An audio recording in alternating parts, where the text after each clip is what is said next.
Mercy houses in Ann Arbor. There is Mercy House downtown. It's a private residence. The second Mercy House is owned by the nonprofit M.I.S.S.I.O.N is an acronym for Michigan Itinerant Shelter System Interdependent Out of Necessity.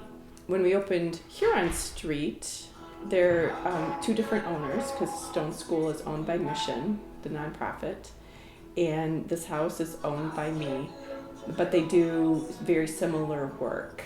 And Houses of Hospitality, the task of Mission, the nonprofit, is to help people initially living in tent communities, but also homeless people just generally. Peggy Lynch contacted me and asked if I would do a nonviolence training for a homeless community, particularly for Camp Take Notice, which was a democratically run, self-governed tent community of men and women who had lived together for about 2 years in a site in Ann Arbor, and they were being evicted. And a number of the residents of that tent community, as well as a number of their supporters, wanted to resist eviction, and so they were going to commit civil disobedience and wanted to make sure that everyone doing it was dedicated to nonviolence and trained in nonviolence. And I came in thinking, I'll do the training, I'll attend a solidarity action or two, and I'll go back to the rest of my life. And what happened is I came in, I did the training, and I fell in love with the community. I actually lived under a bridge at Packard and Carpenter for off and on for 2 years. And then I heard of Camp Take Notice, and I went there not knowing what to expect, but it was just getting too tiring under the bridge by myself with no help. So I went to Camp Take Notice. They got me a tent, a sleeping bag, a tarp, and that's what they usually do for everyone when you first walk in. Seattle has a tradition of organized tent cities that go back about 25 years. Camp Take Notice, before it had a name, was the idea that there was a possibility of bringing the Seattle model to Ann Arbor. There was, I would say, campsites 1, 2, and 3. Camp 1, that was near Washtenaw and Platte Road. There was camps maybe 1 and 2 out there. And we moved both times because of discovery by police. When the police came near, we wanted to move preemptively to campsite number 3, which was behind Arborland. And there we had a community of maybe up to 30 folks in the summertime. And Arborland got evicted summarily without any notice. And so we as a community decided to move to a super visible location, which is inside the Cloverleaf at Interstate 94 and Ann Arbor-Saline Road on the west side of Ann Arbor-Saline Road. MSP arrested me twice. We felt that it was not a moral decision to be kicking folks out of their self-created shelter.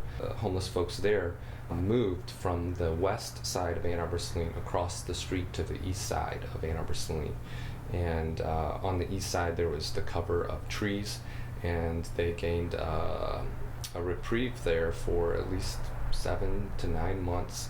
And we were not moved along from there until President Obama came to speak at a graduation, and they used that as the pretext to move the dangerous homeless folks out of the woods. And part of what civility requires is that we recall the simple lesson most of us learned from our parents. Treat others as you would like to be treated, with courtesy and respect. And that's where we moved from there to Wagner Road, which is the place that we stayed for a good 2 winters. And folks had lived there for about 2 years, and it had grown to, I've heard numbers around 80 campers, and that was at the time that it was evicted. And so some of those folks got housing, but many of them didn't. At the request of MDOT, we stepped to the plate with resources to be able to provide housing subsidies for these folks for up to a year. And in the short term, we're also providing the service agencies who are based in Ann Arbor are working with us basically day to day. It's just not something that the department can allow for a lot of different reasons. Safety because of the proximity to the freeway, sanitation because there's no running water. There's like small clumps of campers, small tent communities that have sprung up around the city. Because when you're camping together, and this happens in smaller versions, there are certain things that have to happen. So I think that living in proximity, the things that brought about, also just simple survival things. You know, it's Michigan. Snow accumulates on tents collapse, people freeze, and living in community, people are accountable to one another in a way that it's not an exaggeration to say can be life and death. In order to meet that need for safety, people will camp in groups. One of them is Camp Serenity. And so at its height, there was about 20 people there. And as the weather got colder, it shrunk again. And so they actually have a very different system of governance than Camp Take Notice. And so the way they worked it was there was 5 individuals who were on an executive council. And it was Gordon, Anna, Steve, Cameron. And then they wanted one person on that council who was not a camper, who wasn't living full-time at Camp Serenity, who could kind of be a balancing voice. Hey, have you thought about it from this perspective? And so they asked for me to fill in that role. And then as my life circumstances dictated it, I ended up spending more and more time out there, both to support them and because I wanted to be with an individual who's really important to me who was camped there. And so as I spent more and more time there, you know, I started to feel like a part of Camp Serenity in some ways. And currently Camp Serenity is under eviction. So we received notice yesterday that everybody has to move their tents within a week. And I'm really lucky because I just get to come back home. But I have that fallback position, and a lot of people out there don't, and they have no idea where they're going to go, and it's really sad. Similar to our encampment that's been evicted. And I trust that you guys have already seen the newspapers about... Yes, and it's on the news too, to the point where basically Channel 7, Fox 2 is saying that Camp Serenity is, being evicted. Mission as a nonprofit supports a community meeting every Sunday. So every Sunday at 6 o'clock, everyone is welcome. It's time for people who are experiencing homelessness or who have experienced homelessness to come together with other people who have never had that experience. And I think that's where you get a bigger sense of what the community is. Hello everybody, welcome to the Mercy House.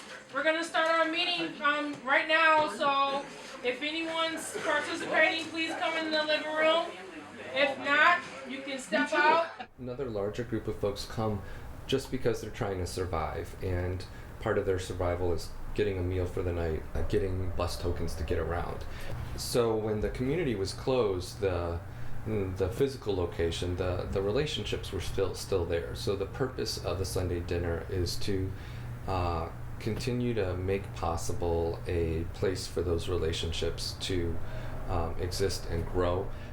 How I feel about the Sunday dinner, I feel it's a necessity to keep our community together.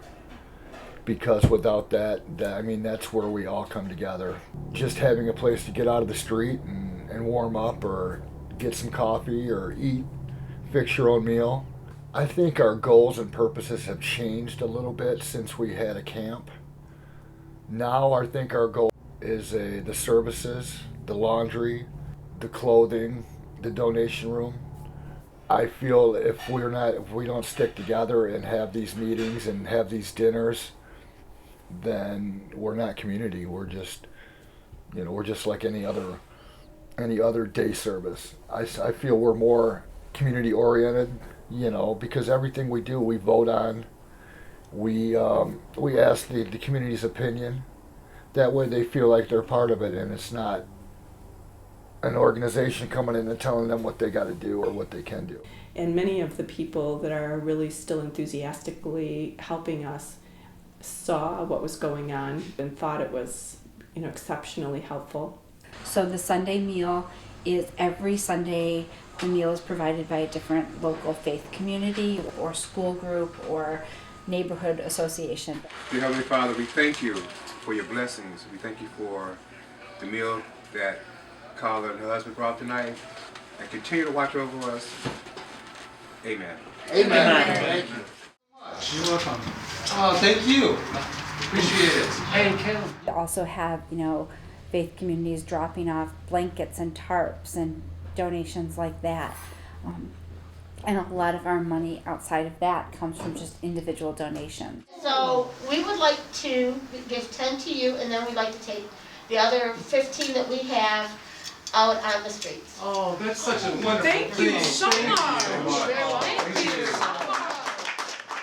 Where we hash out the hard issues of self-governance. Because the leadership is supposed to come from us, the homeless.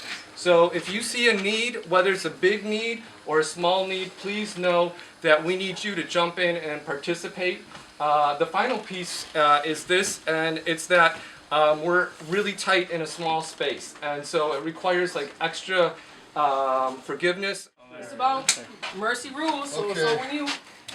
Okay, we voted admission to no cooking after 4 p.m.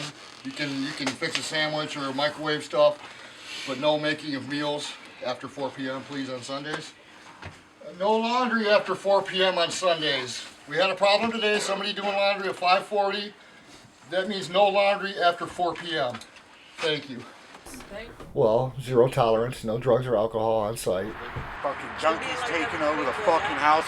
Goddamn junkies don't need to be here. Say that again. Junkies don't fucking need to be here.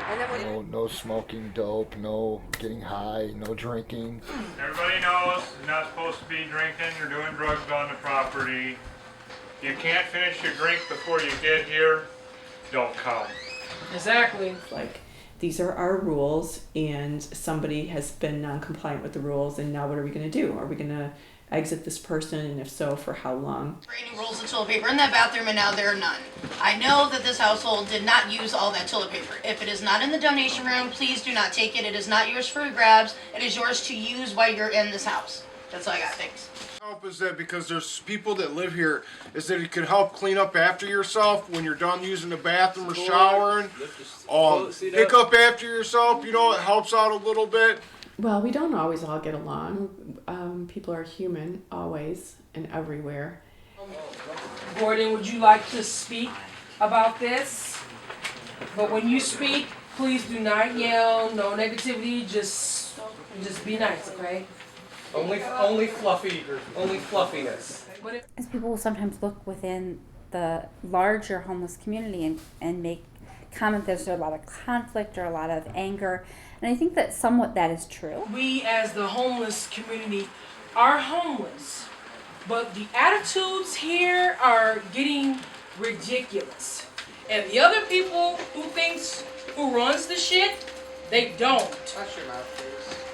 I'm sorry, but at the end of the day, I have been getting attitudes from different people, and I think it's very inappropriate to the point where I understand what these people go through, but there's no need for no attitudes. That's all I was saying. I'm not trying to make a big deal. Okay, stop. No, wait, we're done. Please, can we move on? Oh, you're an ass. Professional. Yeah, you are, right? To some extent, it is true because it's a big family, a big crazy dysfunctional family, and what family doesn't have conflict? I enjoy the people. I love them, they love me. It's like a family reunion every Sunday, basically, because you never know who you're going to see, who's been gone for a while. People disappear, they come back. Hopefully they get housing or they, get on with their life. So it's just like a big family reunion every Sunday. The purpose is also to be a platform for the homeless to bring up and discuss their own issues of survival in the streets here. Okay, so the next page in here says that shows this story about the 90-year-old man that got arrested for feeding the homeless in Florida.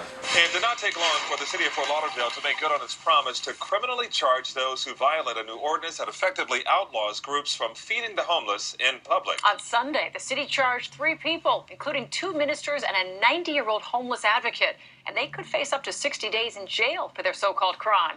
Why is he being arrested? Shame on you! Shame on you! He faces possible jail time and a $500 fine for feeding the homeless after he was charged Sunday with violating a new ordinance that virtually outlaws groups from sharing food with the hungry in the city. It's very sad that this is happening. I want to draw the attention to what our own city council is trying to do here. And I was hoping to have people read quotes by councilmen. It said this: we shouldn't be making it easy so that people can live in the woods or under the bridge. So that's one of the things that I will be addressing at one of our future meetings. And his final closing words on the subject are the following.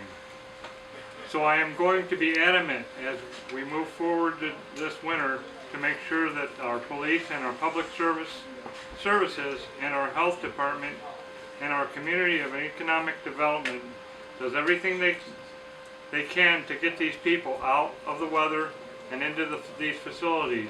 A city council member in Ann Arbor is declaring what he wants to do with his time as a politician this winter. He wants to use his power to go and force the homeless who are living outside, he said both public and private, and he wants to force them into the shelter. The shelter is already full. It's fuller than it has ever been. It is bursting at the seams. There's an ordinance in Ann Arbor that says you can't camp within the city limits. So it effectively makes it illegal to be homeless within the city limits of Ann Arbor unless you can get into a shelter. And shelter spaces are full. The shelters that are here are doing the best they can. I don't mean to put them down, but the need is huge. And even when they're not full, as I mentioned, traditional shelters don't accommodate everyone. They just don't. The traditional shelter systems don't work. That could be for a number of reasons. It could be because you're a couple, but not by legal standards, and so you can't be in a couple's shelter or a family shelter. You would have to be separate from your partner. It could be because you have a dog and there's no shelter in Ann Arbor that allows pets. We are still looking for housing accommodations for a family, so this is, even more challenging than just finding a place for one person. We have had here at M.I.S.S.I House, the past couple of weeks, we had a family from the Congo who came to the United States. The dad had been living here for about 5 years, working, but had a debilitating stroke and was no longer able to work. At the time when he was working, he had saved to bring the rest of his family here, mom and 3 kids, has refugee status. And they arrived, and they were looking at sleeping outside because they had nowhere to go. They called the shelters, and the shelters said, we're full. So we were able to put them up here for a little bit, raise money from private donors to put them in a hotel for a little bit, and try to bridge that gap until they could get into a shelter. I don't think there's any disagreement in town anywhere that there's an extreme shortage of affordable housing. There just aren't places for people to live. 4,500 people at the last census of homeless people, 4,500 people experienced homelessness in the prior year here. There is no one reason why people become homeless, for sure. And I never would want to paint the stereotype that every person who is homeless is mentally ill or every person who's homeless has addiction issues. But there are many, many people who are just one paycheck away from being homeless. My homelessness was due to a learning disability. When I first ran into Mission, what a relief. Like, I was able to get off the streets. Peggy Lynch opened up her house to me. Then I got voted to be on the Mission A2 board. Listen, people say, why are you out here? I'm out here because I feel safer out here with all the people out here more than I do if I'm tied down, because the simple fact is all the abuse, all the emotional, physical. It's hard. It's hard. They had to do 2 years of therapy, all kinds of medicines. I don't think a lot of us choose to be here. Just trying to get back on the track. Might have been a bad marriage or a bad relationship. Try to get back up on our feet, But some dilemma happened with a lot of us. Some people, they say, some people choose that. You don't just say, okay, I'm going to be homeless today. Okay. looking for jobs isn't real good right now because of my age. Nobody's going to hire me. I'm going to be 59 in like 2 months.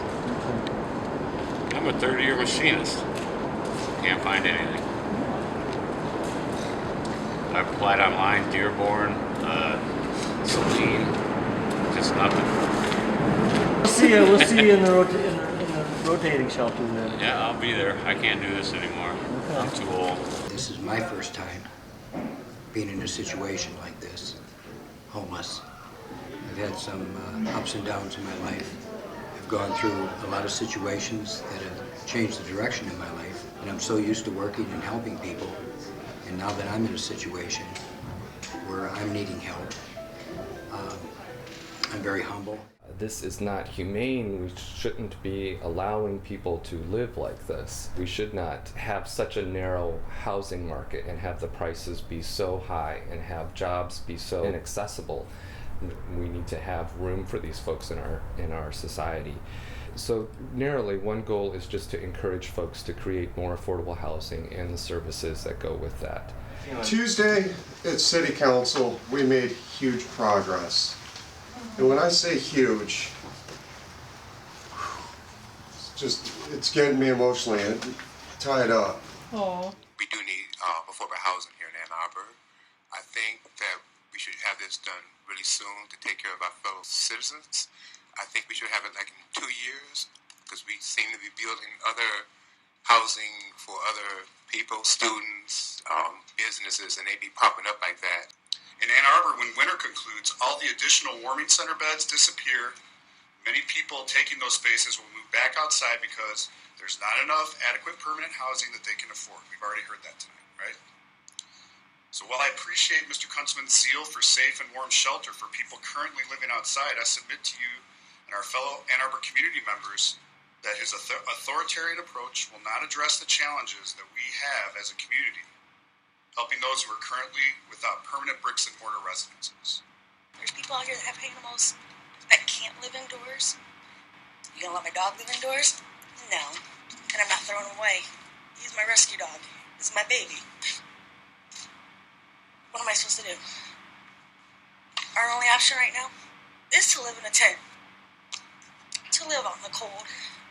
We need a camp for people to go to feel safe.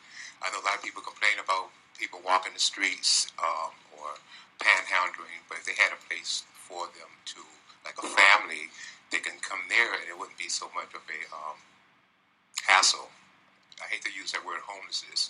That seems to be a big thing now, and it's going all over the country where people just think that homeless people are bad people, and we are not bad people.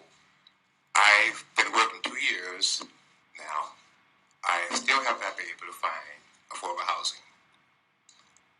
I want affordable housing for everyone. So I hope that you guys consider that and make it a reality. Thank you. Thank you. Title: Resolution to support the best practices in response to homeless camps, whereas a significant percentage of Washtenaw County's homeless population remains unsheltered. Whereas, ultimately, the most effective means of addressing homelessness for most persons is to provide affordable housing. Whereas, wait lists for affordable housings are extensive and often closed. Whereas local shelters cannot provide year-round shelter for the unhoused persons in Washtenaw County. So it says it's not the practice of the city of Ann Arbor to proactively seek out homeless camps for removal. That is what Councilman was shooting to make happen. Nor to broadly deploy strategies to render areas used as campsites unusable. The councilman was proposing that they put concrete under the bridges of the hospital so that those areas where people had camped would be all walled off. And he had other ideas as well. So what just happened is that we have voted into law a rule that says that the city will not go out and try to mow down trees, build up concrete walls, put up huge fences like they did on Wagner Road. And that's huge. That's a major, major victory for the people in Ann Arbor who are forced to live outside. I think we all owe ourselves a big hand. Yes, let's go, y'all. We're going to vote to see if we're going to move forward on the recall against Stephen Councilman. But you must keep in mind that if we're going to vote to go ahead with it, we need to have 2,000 signatures by the 31st. February. We have about 150 now. Brought to a dead stop. Seconded. Third it. Councilman Stephen Councilman has seen the light and supported the resolution that went unanimously Tuesday, with the understanding that he is up for election. There will be a primary, and if he does not follow through, we will see him in August. We're moving on. Warming Center update. Who would like to discuss about the Warming Center update?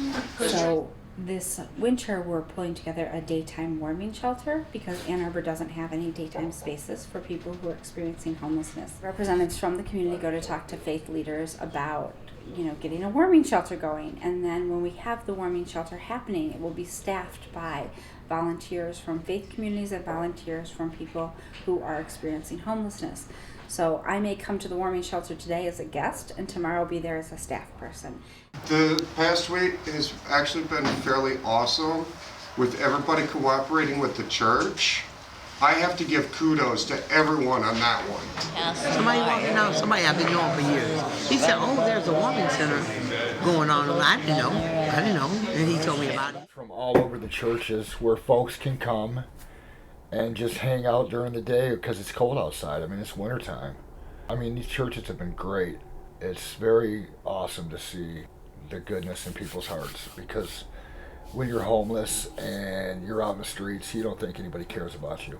I was at the St. Mary's Catholic Church warming center for the month, that people who were volunteering there who established friendships with some of the homeless community. And had it not been for that daytime warming center, it could have gone on with people simply looking at homeless as blank faces. I don't know who they are, but they're the homeless. They are not bums. For God's sakes, they're people. There's such harsh divisions in our world at this point between people who are homeless and who aren't, that we're so segregated that when we can integrate a little bit, I think it's healthy. The First Congregational Church of Ann Arbor has blessed to host the warming shelter 3 days a week in February. Throughout the month, our volunteers have been able to interact with members of the community, and it has become less of an us serving them and a more of we are all in this together. This community is self-governing, respectful, kind, and effective. What a beautiful testament to humanity. I thank those of you on council for directing extra money for the warming center resources that we have now. The day shelter St. Mary's, operated by Mission in support with your funding, is doing a lot of good for people out there. We're very thankful for that. In addition to those 11 council members who voted in favor of this, we had at least 2, if not more, politicians working behind the scenes to make this pass. So I've got a pile of 15 cards I'm going to start passing around. In part is because we're grateful, and also in part because more participation with them on future projects. One of those future projects being the permission to use this property. That was the final thing that was particularly amazing about this resolution, is that the last piece in there opens up the door for us to make this property happen. The Mission Can't Take Notice community in 5 to 10 years will have a tiny house community on its property, 3.5 acre property. I think that is a huge step in the right direction and would be critically important. We're working with the city as much as possible to get the political permission to do that, and I hope that we get that. When you have a poor person choosing a tiny house, often for them it's a step up from a tent, and what that tiny house occupied by a poor person signifies to folks, neighbors living nearby, is fear of behavioral problems that people unfairly, narrowly associate with poverty. People are concerned about theft, and they're concerned about people with felony histories, and they're concerned about their children and sex offenders. They're concerned about their housing values, and will a house that is not as wealthy next to theirs cause their housing value to fall. So these concerns stand in the way of somebody getting out of the weather. We're all human beings. That could be your son, your daughter, your nephew, your brother, anybody. The goal is to really make it transitional housing for someone to live in until they can then leave a teeny house and move into an apartment or a full-size house and open up that space for another homeless individual. Well, because the property is not currently zoned for something like a tiny house community, we have to get our plan laid out and then take it to the not only Ann Arbor city government, but because we're crossing over the stream, the Mallet Creek, it will involve governmental agencies dealing with water, the environmental quality. And it's a process, just like anything. It's kind of exciting to when it does happen. I hope I'm around to see it. So. Make sure that we were all on the same page with what's going on with Jimmy Hill. Does anyone want to give us the Jimmy Hill update? Anyone know what's going on with Jimmy Hill? Well, I have been diagnosed with stage 4 pancreatic cancer.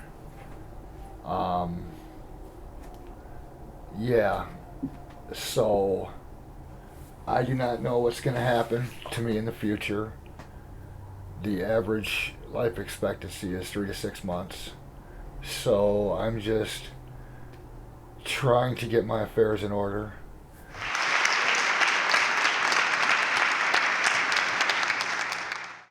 Today we celebrate the lives of 2 phenomenal individuals who have received devastating news in the past month. Let me be clear that this is not a funeral, this is not a memorial service, this is something new and different and alive.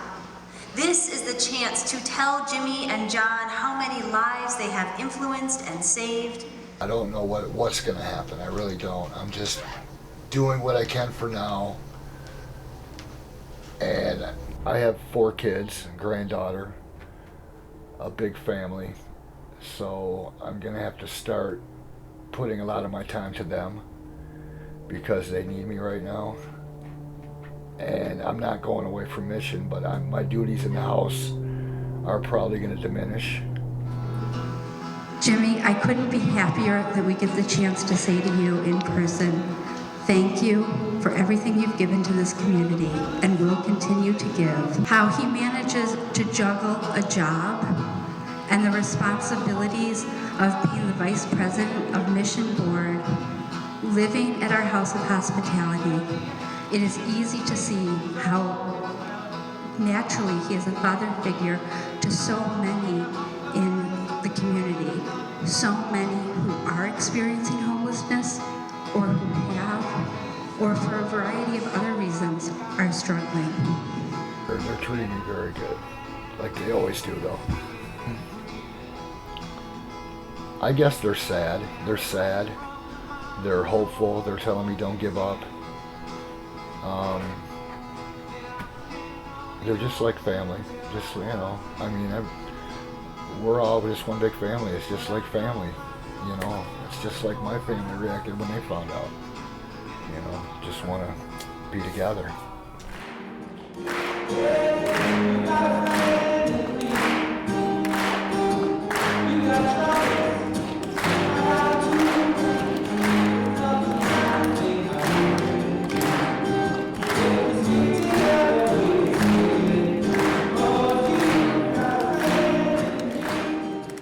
I just hope that we'll keep doing what we do, and that the city and these other organizations will help more and donate their time and see what we're doing. And you don't have to get paid to help people. I just hope that everybody pitches in and just helps out.